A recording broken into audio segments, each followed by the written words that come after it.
Ni kuma ma sɔrɔ caman sigi mɛ ka ɲɛmada ka ɲɛsin jabaraniw ma walasa faamuya bɛ se sɔrɔ fɛ Seri Fila TV bamanankan kunnafoni na min bɛ walawalali kɛ aw ye Mali kunga ani diɲɛ fan wɛrɛw kunga.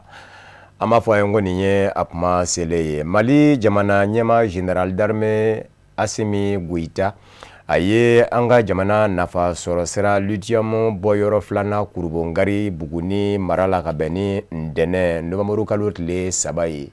A tilalen kɔfɛ dugujukɔrɔ nafa sɔrɔ sira lithium bɔyɔrɔ filanan in Kurubongari la a ye dakoronya fila lase Mali jamana denw ma. Ɲininikɛlaw ka kuma galamaniw na an ka jɛ k'a ɲɛmada. An bɛ foli fanba fɔlɔ bila Bugunikaw ye olu minnu bɔra ka na an kunbɛn. An bɛ tila ka foli fana bila n'i y'a ye ni projet in ni usine ye sira sɔrɔ ni y'a usine fila dayɛlɛlen à peu près san kelen kɔnɔna la an bɔra yan salon a ma san kelen bɔ an ye filanan fana dayɛlɛ nin ye o foli kan ka bila Bugunikaw ye n'i y'a ye nin sira sɔrɔ olu de sɔnna ka jamana ɲɛmɔgɔw dɛmɛ nin baara kɛli la ni usine mun dayɛlɛla nin a nafa tɛ se ka fɔ ka ban maliyɛn bɛɛ kɔni bɛ lithium dɔn hali k'a da kuran ko gɛlɛya bɛ ko batterie lithium ba dɔ lithium nafa ye min ye bi bi in na a bɛ kɛ ka fɛn caman dilan a bɛ kɛ ka batterie dilan ni fɛn caman donc o hukumu kɔnɔna la jamana ka nafa sɔrɔ sira baden de b'a la a nafa sɔrɔ siraw la fɛn fɔlɔ min ni bɛ feere kɛ tɔnɔ min bɛ sɔrɔ kɛmɛ sira la jamana ta ye 35 ye 5 o bɛ di an ka kɛnyɛrɛyew ma o n'i y'a lajɛ o projet in kɔnɔna la jamana nafa min sɔrɔ a la wariko la u bɛ sɔn ka taa miliyari 250 la projet in hukumu kɔnɔna la o tɛmɛnen ka bɔ yen fana n'i y'a jate ni projet daminɛlen sisan cɛ maliyɛn 500 de bɛ baara k'a kɔnɔ o y'a kun fɔlɔ ye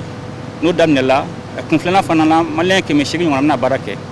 donc nin bɛɛ ye k'a ye an ye laɲini min kɛ mun b'a to jamanadenw ka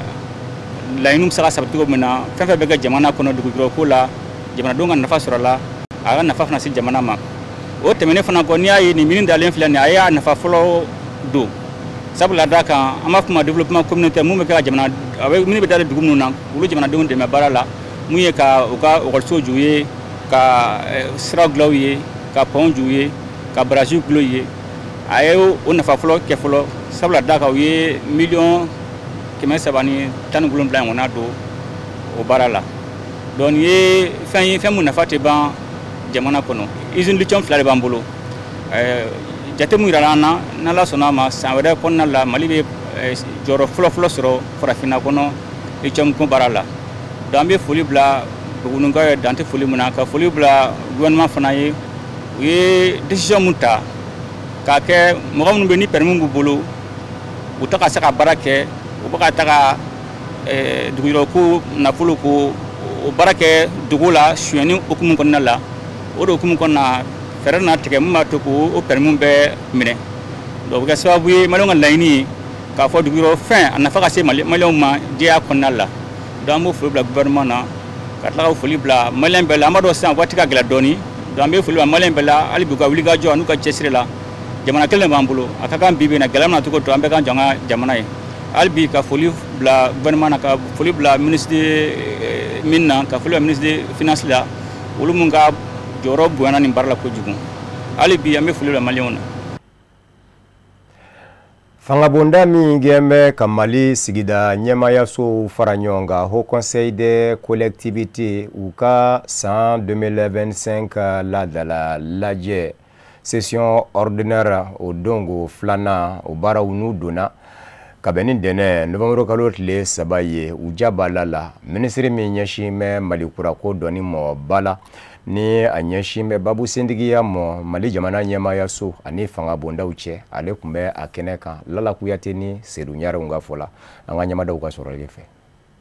Marabolow koɲɛw kalifalen bɛ maa minnu na olu ka fara ɲɔgɔn kan jɛkuluba ni o ye Haut Conseil des collectivités olu y'u ka san sigiba n'u k'o ma session o tako filanan baaraw nun don kɛnɛ in kan u ye walawalali kɛ u ye baaraba minnu kɛ san tɛmɛnen na fo ka taa se sɛgɛnnafiɲɛbɔ waati u bolo n'o ye intersession ye baara minnu fana kɛra olu fɛ u y'u da don olu dɔw la k'o walawala ani fana sigikura min bɛna kɛ nin ye o baaraw kɔnɔ kumaw u y'o fana ɲɛfɔ jama ye n'o yɛrɛ la belebele bɛ tali kɛ sɛgɛsɛgɛliw ani jateminɛliw kan gafew la gafe minnu taara ka d'u ma jamana yɛrɛ marabagaw fɛ yaasa u ka se k'u ka hakilinaw di olu kan. O kɔni bi komi yɛrɛ ye cogo min na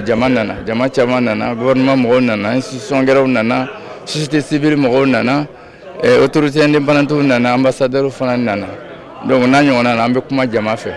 fɛn minnu kɛra session fila ni ɲɔgɔn cɛ ka daminɛ a bɔ mai la ka bila sisan na ko minnu kɛra gouvernement bolo o kɔnɔ an b'an da don o la anw yɛrɛ ye ko minnu kɛ an b'an da don o la donc sisan ani min bɛna kɛ nin session kɔnɔ nin session kɔni kɔnɔ komi yɛrɛ y'a mɛn cogo min na ni ala sɔnna ma gouvernement ye dossier caman ci a ma ko an ka hakilina don olu kan an bɛ hakilina don o la gouvernement kan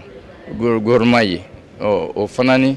question diverses gɛrɛ minnu mana kɛ yen an b'olu discuter fɛn fɛn ye jamana kunkanko ye ani institution kunkanko ye an bɛ dɔ fɔ olu la ani ni ala sɔnna ma an bɛna formation dɔw kɛ parce que gouvernement document ba dɔw bɛ gouvernement bolo minnu yɛrɛ nana yira bureau la an ko a tɛ se ka to bureau kelen bolo donc an bɛna session kɛ pour que séance de formation kɛ pour que conseiller bɛɛ ka bɔ o kow kalama ka expert wele u ka n'o ɲɛfɔ k'o kɔrɔya tigɛ an ye. Ni sigi in kɔnɔna na marabolo ko ɲɛ kalifalen maa minnu na olu ka jɛkuluba ɲɛma ni o ye Haut Conseil des collectivités ye a ye foli kɛ ka ɲɛsin jamana ɲɛmaaw ma u ye fɛɛrɛ minnu sɔrɔ ka bila sen kan yaasa an bɛ gɛlɛya minnu kɔnɔ nin waati ninnu kɔnɔna na ka se k'o gɛlɛyaw ta ka bɔ jamana kan o kɔfɛ a ye jamana kɔnɔdenw yɛrɛ fana fo u ka muɲu n'u ka sabali la ani u ka fasoden ɲumanya fo ka taa se u ka jamana ɲɛmaaw dɛmɛli ma yaasa Mali bɛ dingɛ min kɔnɔ a ka se ka bɔ o kɔnɔna na. Gouvernement ye fɛn fɛn kɛ nin kalo 5 6 kɔnɔ an da sera o bɛɛ ma ka tila ka kɛrɛnkɛrɛnnenya président bɛ ka ɲuman minnu kɛ mɔgɔw ye jiko ni dɔgɔtɔrɔso ko ni a tɔgɔ de pano ko ni fɛn caman na ni ambulance diw ni fɛnw o fɛnw président b'o minnu kɛ ko an da sera o ma ni gɛlɛya mɛ an bɛ gɛlɛyaba min kɔnɔ bi gouvernement ye baara minnu k'o kɔnɔ an ye gouvernement fɔ olu baaraw la ka tila fasoden ye ŋɛni sɛgɛ min kɛ nin waati la nin ko ninnu kɔnɔ ka foli lase fasoden ma o sira kan ka tila k'a fɔ fasoden ye an bɛ yɔrɔ min na bi bɛɛ kan k'i jɔ jɔyɔrɔ la parce que komi b'an kan janfa de don an bɛ Mali lanɔgɔ an bɛ Mali segin kɔ an bɛ maliyɛnw goya ni ko kɛra o cogo ye an kɔni y'a welekan na se jamanaden bɛɛ fana ma gɛlɛya bɛ bi c'est vrai mais a fura bɛ Ala bolo a fura bɛ an yɛrɛ bolo. Sigi in kɔnɔna na da sera gɛlɛyaw fana ma kɛrɛnkɛrɛnnenya la minnu yɛrɛ bɛ se ka ye marabolo kɔnɔnaw la an bɛ don min na i n'a fɔ bi. N'a fɔra ko maliyɛn bɛ kɔni bɛ sɛgɛ la a bɛ marabolo de kan a bɛ marabolo ɲɛmɔgɔw de kan donc o fɛnw bɛɛ bɛ dɔnnen don ka daminɛ sa hali i bɛ carburant ko min na Bamakɔ bɛ ɲini ka nɔgɔya ni collectivité Mali dugu gɛrɛw ye o dugu dɔw la bi essence ko a tɔgɔ de jago bidon ye 1000 litiri ye donc o de bɛ burusi kɔnɔnaw na ani fɛn caman gɛlɛya caman gɛrɛ bon ani sisan hali k'a da ɲɔtigɛ ma samiya min selen filɛ nin ɲɔ ka kan ka tigɛ machine tɛ k'a gosi o bɛ kɛ cogo min gasoil tɛ ka sɔrɔ a gɛlɛya i kɔni bɛ gɛlɛya fɛn fɛn fɔ Bamakɔ yan i b'a sɔrɔ o kɔrɔman belebeleba de bɛ a belebeleba de fanga bɛ collectivité kɔnɔ. Hakilina jiginna an b'aw ladɔnniya k'a fɔ ko marabolo koɲɛ kalifalen bɛ maa minnu na olu ka kuluba ni o ye Haut Conseil des collectivités ye u y'a yira k'a fɔ k'u ka dɛmɛ bɛ ka ɲɛsin jamana ɲɛmaaw ma janko an bɛ nin waati gɛlɛn minnu na jamana kɔnɔna na olu ka se ka tɛmɛ lafiya kɔnɔna na.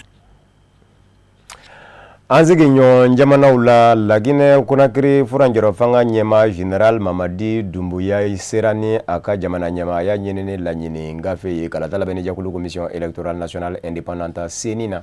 ka bɛn ni ntɛnɛn novembre kalo tile 3 ye o de kalata in de fɛnɛ bɛna fu siri Laginɛ Conakry furanjɔrɔ fangaw da la ɲɛfɔli bɛ kɛ an ye a ko kun ka maa min fɛ Amadou Kamaradu.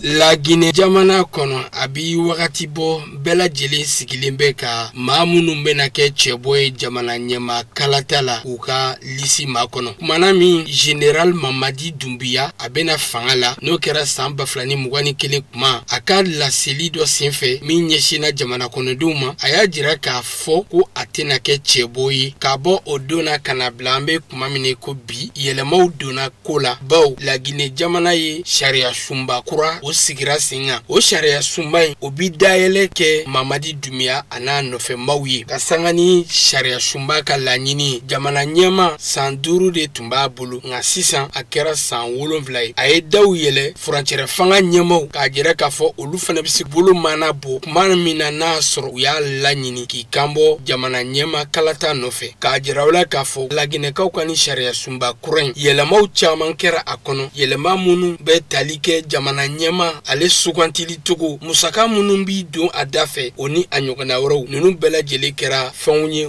minnu donna jamana sariya sunba kura kɔnɔna na kɛrɛnkɛrɛnna yaasa i ka se k'i kan bɔ ka kɛ jamana ɲɛma ye i bɛ laginɛ wari miliyɔn 900 o n'a nɔnkanfɛn i b'o o de bɔ a yɛrɛ k'a fɔ ko o waleya in ko o bɛ maa caman bali k'i kan bɔ jamana ɲɛma kalata nata la hali n'a sɔrɔ a yɛrɛ k'a fɔ ko maa caman bɛ yen minnu tun y'a kanu bolo mana bɔ jamana kalata nata la General Mamadi Doumbouya laginɛ ka den bɛɛ sigilen bɛ ka a makɔnɔ n'a sɔrɔ yani kalata lisi datuguni cɛ n'a bɛna ka cɛ bɔ o sɛbɛntiya bawo o sigilen bɛ novamburu kalo tile 13 nata n'o bɛ dan siri fɛsɛfɛsɛliw bɛɛ lajɛlen na an b'a yira u la k'a fɔ ko ni jamana ɲɛma kalata in na laginɛ gwaradabaw caman bɛ yen minnu lawale la u bɛ deli k'u kan bɔ laginɛ jamana ɲɛma kalata la i n'a fɔ Selu Dalen Jalo n'ale UFDG maa ɲɛma ye ale ni jamana ɲɛma kɔrɔ Professeur Alpha Condé n'ale fɛnɛ RPG maa ɲɛma ye ka fara Sidi Yaya Touré ninnu si kan bɔlen tɛ ni jamana kalata in na ka sanga ni jamana sariya sunba ka laɲini General Mamadi Doumbouya ka fara ale kan maa 8 wɛrɛ olu bɛɛ lajɛlen kɛlen bɛ i kan bɔ jamana ɲɛma kalata nata la kɛrɛnkɛrɛnnenya la o dɔw bɛ tali kɛ u ka sɔrɔ busuman gana min bɛ yen ne Usman Kaba ka fara ministre ɲɛma kɔrɔ Lassana Kuyate u n'a ɲɔgɔnna wɛrɛw ninnu bɛɛ lajɛlen fo ka se Amadou Tcherno Diallo Makali Kamara ninnu bɛɛ lajɛlen kan bɔlen bɛ jamana ɲɛma kalata nata la n'o bɛna kɛ décembre kalo tile 28 nata san 2025.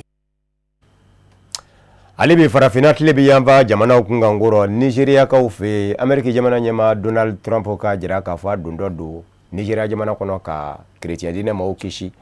maaw ka bɔnɛmɔ minnu kɛma ka silamaya dinɛ berefini bere u yɛrɛ ka k'u kɛlɛ Nigeria ma ɲɛmaw ye a jira k'a fɔ kuma nangi dɔ fɔ don wa fili bɛ Donald Trump ka jateminɛw na Nigeria jamana bato kɛcogow kun ka dinɛw fɛ an ka jɛ k'a ɲɛmada olu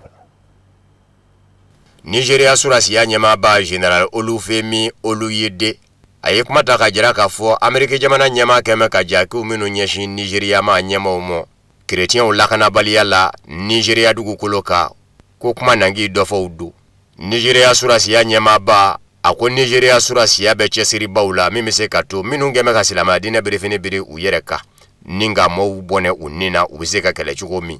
Nigeria surasiya ɲɛmaaba ye a jira k'a fɔ Nigeria jamana labɛn bɛ jamana o jamana n'i ka dɔnda ka bon nin n'a ɲɔgɔnna kɔrɔ kɛlɛ na sira fɛ ka sabu kɛ k'i yɛrɛ bi deli k'a dɔ ba i ka jamana kɔnɔ i bɛ se ka fara Nigeria jamana kan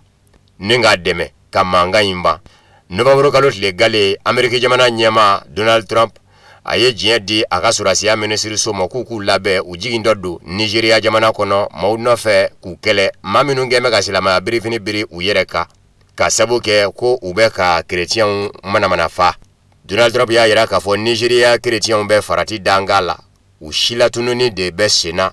wa ko Amerika jamana na jɔ u jigi kɔrɔ ko bali ka kɛ Nigeria jamana ɲɛma Bola Tinubu ye kuma ta k'a jira k'a fɔ Amerika jamana ɲɛma ka kumaw ale ma sɔn u mɔ Nigeria ye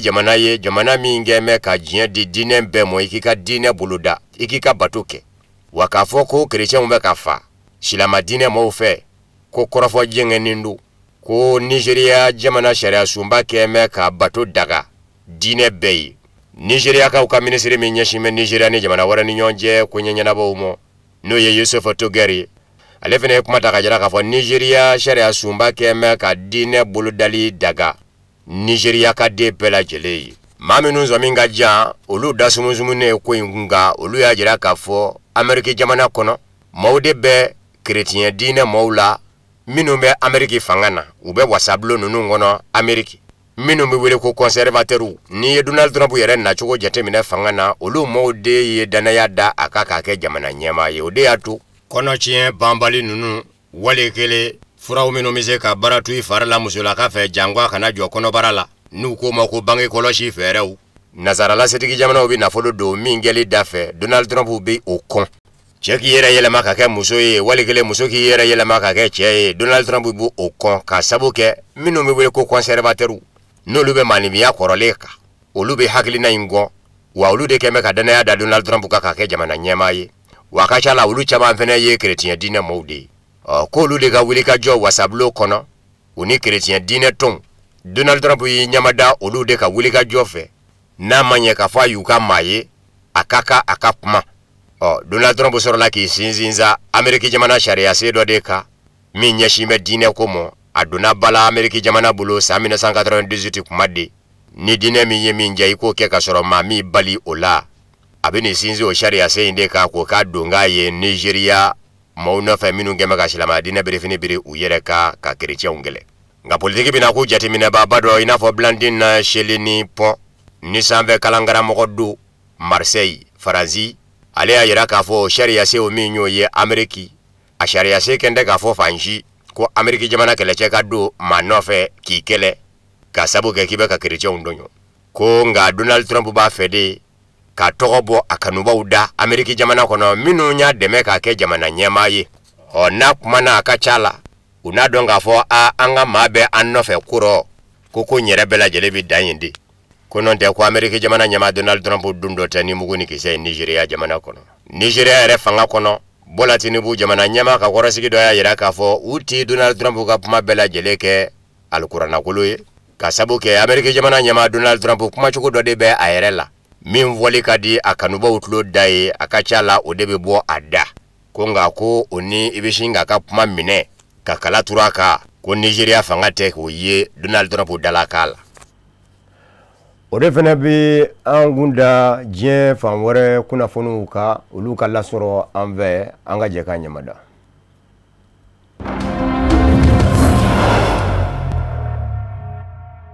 Afredo de jamana nyama koro Jacob Zuma ye ajira kapitani Ibrahim Traoré la Burkina jamana nyama kafo akademebe aye akado farache sirika farafina boli bulula kemba ko ngani ya minziri akani totu Jacob Zuma Afredo de jamana nyama koro ako Burkina jamana ye ko bade ke minjara farafinde bela jeleyi ningera Jacob Zuma boto ye kapitani Ibrahim Traoré fe anakele ko fe kanyonye jamana nyama ya daga yoro la Burkina Faso la waga Jacob Zuma Afredo de jamana nyama ko ani kapitani Ibrahim Traoré nyonje kuma nyonya abulila fe minga oye farafina kungangwe alele shibe sambishigi ani sanzabalabi akwaya yira kapitani Ibrahim Traoré jamana nyama la kafo alele de ya nyina ka yede anangume sigi bado de la Burkina Faso la waga farafina kunga ngatise ka bo Burkina ka segi Afredo de chuko shila nani farafina kuna wolode kapitani Ibrahim Traoré manyonyi akuka kumanyonya uni hagili falemvalo ngera farafina kunga ko bawo ko bi dokera sa asera dablaye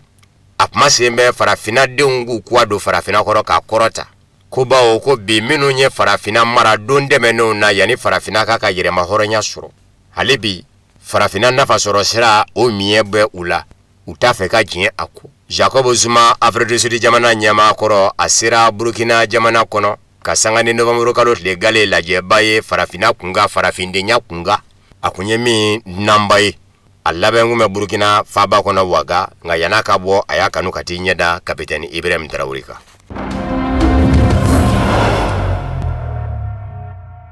Kongo Kinshasa jamana nyama Félix Tshisekedi ayayira kafo Rwanda kauka jamana nyama Paul Kagame ba fe ka Kongo Kinshasa klaflaye klame mito ko ke Rwanda jamana doi ako Paul Kagame haglina donedo Kongo Kinshasa jamana kora yamba kunga nafulu mayoro du nafasoro sera dashimbe adugu jugoro jien magobi jo nafasoro sera umeno naka lali bauke setigi jamana ufe utemene ko sene ko nasara fenefe adugu golota nye dai ni dani kero ya mangi nyininga na mubeshimila sebe koro nye ko kuma Rwanda jamana nyama Paul Kagame nyama dambe ni mbela jele de fe Félix Tshisekedi ye kuma invoka beni do moro ko lela temene de ye Misra jamana Egypte dugu balaker atale bonyana ye ani Kongo Kinshasa ka deunje minu nzigimbe ye ako do Angola jamana kono sigido kumbulu dale kundo Rwanda ni Kongo Kinshasa chemi mise ka fonyango ba o maseka sirasuro konga ko sigi ka fo flabe sena Kongo Kinshasa be mingeneka Qatar dugu ba do wata mi haklina bora Qatar ma nyemaula ane America dugu ba Washington da mi haklina bora Donald Trump la ko Kongo Kinshasa be nimbela jele keneka ni Rwanda jamana nyemowi ako minye Qatar sigitai okunjora ngadoko kunata ukanga damene konga ko Rwanda jamana nyama Paul Kagame ba fe ka Kongo Kinshasa klaf la ye kora yamba ingato Rwanda kabuluka makoni ma Rwanda jamana nyema Paul Kagame ka jabi koni memvolo ka sangani kumai Octobre kalo tlita temene Kongo Kinshasa jamana nyema Félix Tshisekedi akunye anyine Paul Kagame fe kito Bruxelles la Belgique fa bala la jedo keneka kafo neteke jane leniye iye Paul Kagame Rwanda jamana nyema ndege mine anga jeka ya fanyomo kanye sigila kele koni mesina halibi Kongo Kinshasa jamana Korea mbafe halino ya soro koteka no blakera mugu manga dalila juin kalo tlemwa ani wolu bla temene Amerika jamana nyema Donald Trump ka bonya ukono Amerika dugu bala Washington Rwanda ni Kongo Kinshasa che akunjira la kafo dona taula jamana fla unyamo Rwanda jamana nyema Paul Kagame ni Kongo Kinshasa jamana nyema Félix Tshisekedi unaye Amerika dugu bala Washington Donald Trump pe ka tekano black benga la kamanga ba uninyo njenga Kongo Kinshasa jamana nyema Félix Tshisekedi ko no manyake ko ukasoro mugu manga dara Kongo Kinshasa jamana Korea vafe mamrulenje kulu M23 ye mugu bla kono de kata tekano blake benganze bena ni Paul Kagame cheko kafonyongo ba uninyonje adunji dombe kafa Paul Kagame de kemeka jamana Korea va mamrulenje kulu M23 nyaga kabla Kongo Kinshasa jamana na kabasiki kien ko kunayola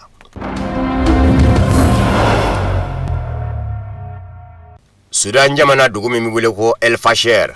na minembe lakana jakulu kerengerene FSR febi ni usebe koro chena amineto lakana jakulu kerengerene FSR fe akeme ka jien bela jele dabaliba ala ni mo ni chengo jugu nyigiro gule ya reketo mo ni boto ajora jien bela jele hakilife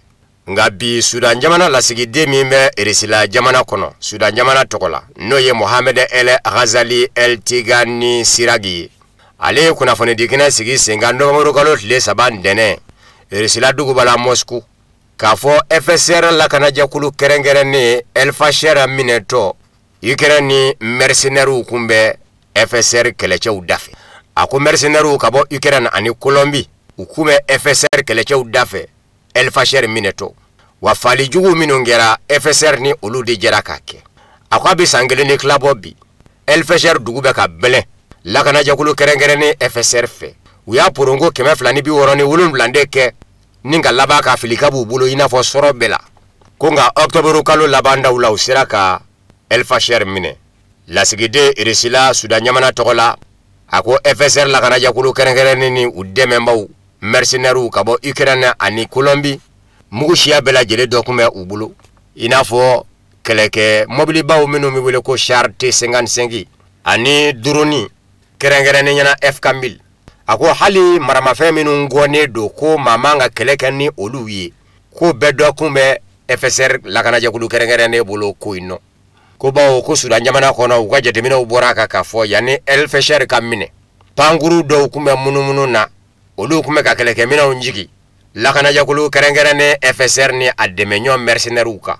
ko wako keleke mina nunu ndome Emira Arabo Unika keleke mina mbla leundo ka di umo ako El Fasher la menuna la kanaja kulu kerengerene FSR force de soutien rapide uka drone mbuli yoro uyolu bela jele labe wanyeshime manana masumane undimo taji mara yoro ubuna ufe panguru njingengena buna ufe kabini manga damena Franjoro fanga nyama Abdel Fattah al-Burhan ni akadanga andanda gluche noye la kanaja kulu kerengerene FSR nyamai hada badenya hage buruja wale chama kera El Fasher yere ma million gele ani ma ba keme sabade ye asiyorobla Sudama nyama ye ajira kafo ube kuseko ke ka deme nyeshi El Fasher marade umo ni balu bla la kata ko la kanaja kulu kerengerene FSR force de soutien rapide ubido manana masumano ni o balo soroli che fika do udongo dafe ukasoro ka balo dimo Sudama nyama ko lubi mi nyini bi jensel genani to ma Nations Unies fe aka sharia ta ka jira ka fo la kanaja kulu kerengerene FSR ana nyema noye andanda gloe ku jeti mine kuke jara wuli la wiye uni fali kan ko fo o sharia ka takanye shumu ama wula doniya ka fo Sudan vura jero fanga Omar El Bashir ka fo jasole ufe Abdel Fattah al-Burhan gera furanjoro fanga nyamai ayaka danga ke ni lakana jakulu kerengerene nyama de yeni oye andanda gloe ka sabu ke Sudan jamana era kono akachala alafe machama ngumbulu ika fangati bokar la kanenzoro nini ninde fangele Omar El Bashir tlela faliba mingera Sudan lebi yanva fe Darfur Omar El Beshiri kungengume kale kala kana jakulu kerengerende de bla ofangu inve ay bone bambla de do mo kuna ye fo nazarala setiki jamana ukakiri blo kurupinal international CPI mandadare bla Omar El Beshiri no fe kuna yera jamana werelo kwa kamine o kuk mesi no foka na se ayre mine ni mo surasi ufe o surasi ukele ga fangata sa Abdel Fattah al-Burhan na manya kafu mai andandaglo anaka lakada jakulu kerengerene inaka yenyombolo udaka dila afekele Abdel Fattah al-Burhan ya kaka dangai nga umaseka nyesigiro tabla rafuru babula uninyonje surasi ya klara uninyonje andandaglo naka lakana jakulu kerengerene kumaro kera la yere ukungengume ka Sudan vaba Khartoum yere mine furanjoro fanga nyema Abdel Fattah al-Burhan nga fala kosa ina yere de Khartoum zira kandaraki ula kasoro kunyoni ngatani uyefo marabulu were ula udetale lenye ni marabulu inde minesani uye El Fashir ye kamo sebe korofai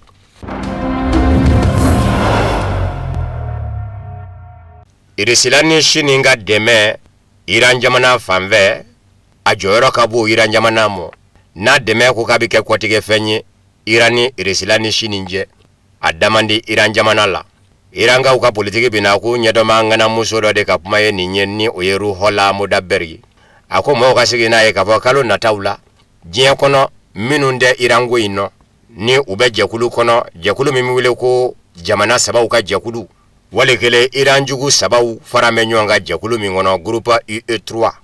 Angleterre jamana ni Faransi jamana ni Allemagne ube fangelemve kafara Ameriki jamana ni Bani Israelaka ko ubina wulika joke jensile genani tomba Nations Unies nyama ya sokono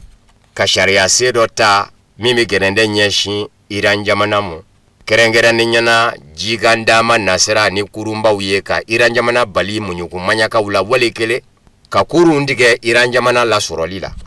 ako kakoto chugorosa eresilani shininga deme ode dakadi Iran jamana la no kabi kwatigebe otenyumanye Iran jamana mu musulaka ini oyero hala modaberi ako mindura Iran jamana nyama uyesa ukadon ka fon nazarala setiki jamana ubewulika jola ka fere beke ka Iran jamana ni resila chechie ubita menesala jumenye Iran jamana ere kono ubeka Iranga dedo kuna chie auni resila be jemina jenyumande resila tunase ka ubonokola ukamenya jugunya nyuma kofo ukudo Iran jamana de ukuna no kera ukafere Iran jamana mo ko Iran jamana manyamo kanga wilika joke kabika ode kumbe Iran jamana kono ukuka na fanga soro Iran jamana de umbulu